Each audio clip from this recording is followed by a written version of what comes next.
What's up, y'all?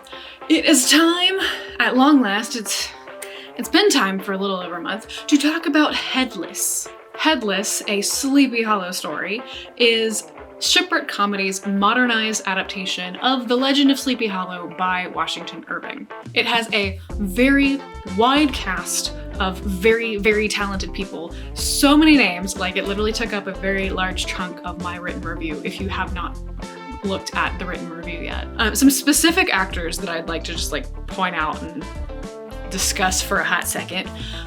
We have Gabe Greenspan, who I didn't realize that I had seen him in other things before. When I started looking at other projects he'd been on, it's like, oh, you were in these things. And I just totally missed it. And I can't believe I missed it because he is absolutely hilarious as Brom Bones. And it's honestly, can't help but gravitate towards Brom Bones because he is hilarious and very much steals the show. There are different things that happen that I'll get into the spoiler section that just add to depths of the character, but I really just love the way that Gabe took it, and it was just so fun. The amount of physical comedy that exists that he does is just, it's great. Love it. It's fun, seeing Sean as Ichabod. It's a little bit lighter.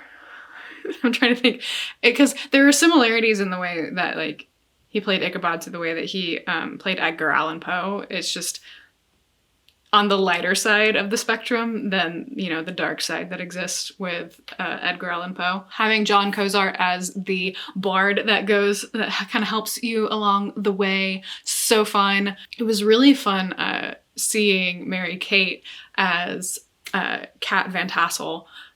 Different character than some of the other things that she has played, specifically with Shipwreck Comedy. Definitely different than Lydia Bennett from the Lizzie Bennett Diaries, and different from Zelda from Squaresville. But it was fun getting to see her in a different kind of leading lady. And Shanae as Matilda, just hands down. Brom and Matilda are, I think, my two favorite characters from the entire series. I mean, there are lots of fun characters, and it's really enjoyable. I've already, at the time of recording this review, I have already watched this 3 or 4 times. It has the same level of comedy as Poe Party. If you have never ever seen Poe Party, you should watch Poe Party as well as Headless. While it has the air of the creepy aspect of the legend that, just comes with it because, it's the Headless Horseman, it's not scary. It is hilarious. I thoroughly loved watching it from beginning to end. You still have the essence of the story and you get to have fun with it while you enjoy it. And, there are naturally some little twists and turns to it that had to be adjustments made because it is set in modern times as opposed to when the original piece is set in. So I think that's about all I can say without potentially spoiling anything. So if you do not wish to have anything spoiled for you, which I'd recommend you watch it all the way through before you have anything spoiled for you. But if you are interested in spoilers, then you can watch past this point. If you're not interested in spoilers, you can save this for later and you can come back after you have watched all 10 episodes. Yes, there are 10 episodes. Lots of fun. You should go watch it. The really fun moments, the fact that, Matilda and Brom end up getting married because that's whatever reason the story that they came up with as to why they were where they were when they weren't supposed to be there. Their wedding specifically is hilarious. And then at the end, when you see they're in front of Matilda's new shop, they apparently are still together, and Verla, the ghost that I know, even though I don't watch horror films, we're just gonna throw that out there. I don't watch horror films, but I'm familiar enough with some of the horror films that come about to know it's because there's a line that says, "Oh, Verla came from the TV." And so I just can't think of which horror film that is. I wanna say it's The Ring, but I don't think it is. I don't know. Probably hands down, like the best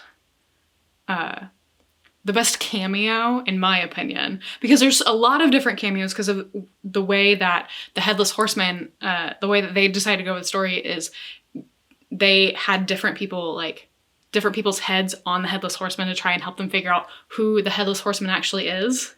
And the Headless Horseman is Felicia Day. Told you, this is a spoiler section, right? Okay. I think that's so cool that they were able to get Felicia Day to show up because she is like queen and originator in a way of web series. And so to have her on this, like in this story, is just so good. I was so excited to see Felicia Day show up at the end. Of all of the heads that were put on, I think the most fun was definitely Polly Tahoe.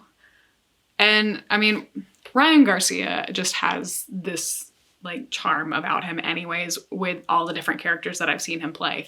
And it like just watching him as Polly Tahoe it was fun. It was a heist episode, and it's just, heist episodes are fun. Okay.